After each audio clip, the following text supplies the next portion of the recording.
Pasirodė Kamuolinių knyga, bet buvo pas mane vizija parašyti knygą išties apie Lietuvos kriminalinį futbolą.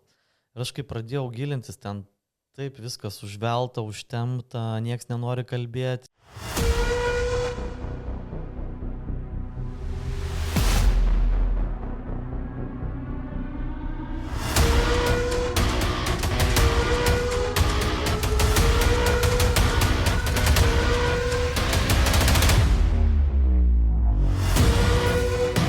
Lietuvis Ispanijoje ir dar žmogus, kuris neva tai vadovauja narkokartelių, sėdi neįgaliojo vežimėlyje. Tai čia yra wow. Už Londono, kitose mažesniuose miesteliuose, rajonuose, priemiesčiuose yra išnuomojami namai, kuriuose yra auginama žolė. Ir ten būtent susimeta keli lietuviai ir sako, jie tenai yra netgi pasakojama, kad yra lietuviai, kurie turi po 19, 20, 15 namų. Įdarbinta ten po keletą žmonių ir ten